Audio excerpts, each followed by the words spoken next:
आपल्या राजांच्या रायगडाची ही पायीचवारी केली पाहिजे.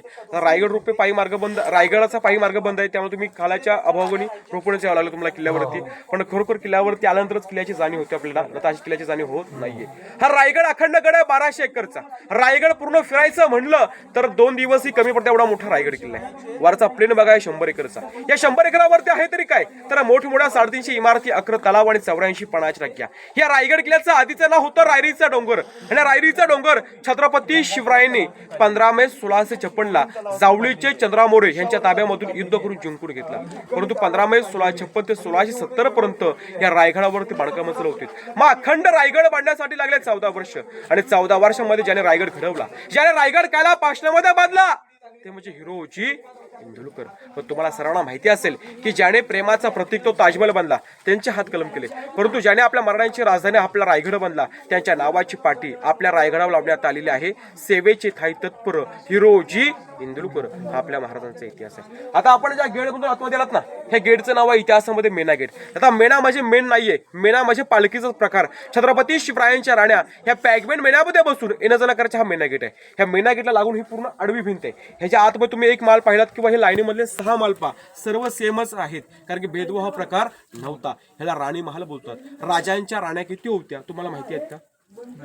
आपल्या राजांच्या राण्या होत्या 8. रायगडावरती राजांच्या 6 राण्यांची 6 दालनं आहेत. मनामध्ये शंका निर्माण होते की राजांच्या 6 राण्या ह्या रायगडावरती राहायच्या, मग राजांच्या 2 राण्या होत्या त्या राहायच्या कुठे?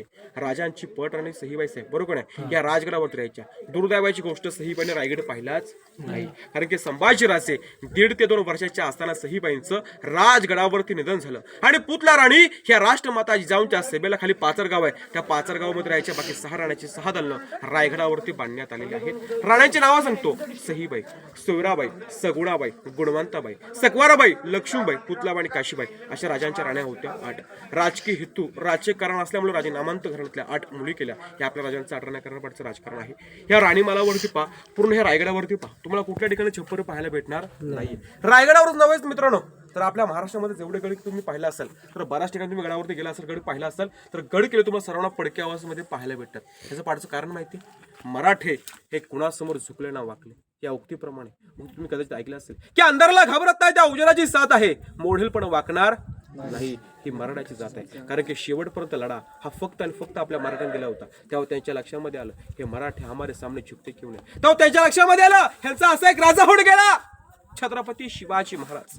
यांच्या गड किल्ल्यापासून या मराठ्यांना प्रेरणा भेटते. मग काय करायला पाहिजेत, तर मराठ्यांचे गड पाडायला पाहिजेत, उद्ध्वस्त करायला पाहिजे. तारीख ठरली 10 मे 1818. 2 ब्रिटिश कर्नल पोहितर आणि मेजर हॉल या ब्रिटिश आणि रायगडावर तोफांची बंबारी केली. त्यामुळे किल्ला उद्ध्वस्त झाल्यामुळे तुम्हाला किल्ल्यावरती कुठल्या ठिकाणी छप्पर पाहायला भेटणार नाहीये. पाहणार का फक्त भग्न अवस्थेमध्ये पडलेल्या अशा इमारती.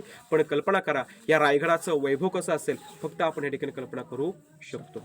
प्रत्येक राणी मला समोरचा आडवा काटताय, त्याला दासी ओवटा बोलतात. आपण नोकर किंवा कामोली बाई बोलतो, बरोबर आहे. पण राजांच्या काळामध्ये दासी होत्या. त्या दासी राण्यानं काय काम असेल, आज्ञाने आतमध्ये जायचे काम झालं तर त्यांची बसण्याची व्यवस्था या ठिकाणी केली होती, कारण की स्वराज्याला फितूर ही मंजूर नव्हती. त्यामुळे दासांना राहण्याची व्यवस्था या ठिकाणी केली होती. दासी ओट्या. आता रेलिंग आहे, रेलिंग मध्ये 2 जालेवाल्यामधला ओपन खड्डा आहे, पाहिलं का तुम्ही? याला धान्याचे कोठर बोलण्यात आले. रायगडावरती इमर्जन्सी धान्याचे कोठर. मग स्वराज्याचा सर्वात धान्यासाठी आहे कुठे, तर कोल्हापूरमध्ये पन्हाळावरती. मग रायगडावरती इमर्जन्सी धान्याची कोठर. पहिले 22 फूट आहे, दुसरं ते 20 फूट, तिसरं ते 18 फूट. राजाने ह्याचा वापर फक्त धान्यासाठी म्हणून केला. पण राजांच्या नंतर रायगडावरती 1733 मध्ये पेशवे आले. पेशवेने ह्याचा वापर कायद्यांची कोठरी किंवा कालकोठरी म्हणून करण्यात आलेला होता. परंतु आपण जाता फिरणार आहोत ना मित्रांनो, हा बाल्य किल्ल्याचा परिसर आहे आणि कोणताही राजा आपल्या बाल्य किल्ल्यामध्ये कधी ठेवू शकतो का? तर नाही. मग राज ह्या जागेवरती फक्त इमर्जन्सी धान्य स्टोअर करायचे. हे इमर्जन्सी धान्याचे कोठर आहेत. पहिले 22 फूट आहे, दुसरे 20 फूट, तिसरे ते 18 फूट. आणि त्या खाली तुम्ही काही वाडे पाहिजे बघा खाली, बरोबर ना, ते मंत्र्यांची घरे. आताचं मंत्रालय पाहिलं तुम्ही तर मुंबईमध्ये पाहतो, दिल्लीमध्ये पाहतो.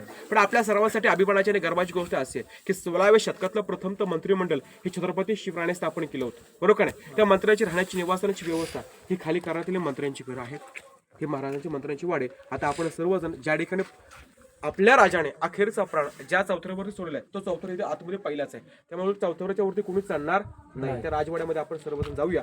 तर समोर खाली गेट दिसतोय का, हा पालखी गेट आहे. राजांची पालखी रायगडावरती आहे, त्या दरवाजामधून आतमध्ये यायची आणि राजमहालामध्ये जायची. हा पालखी दरवाजा आहे. आता आपण सर्वजण राजमहालामध्ये जाऊया. बोला छत्रपती श्री शिवाजी महाराज की जय.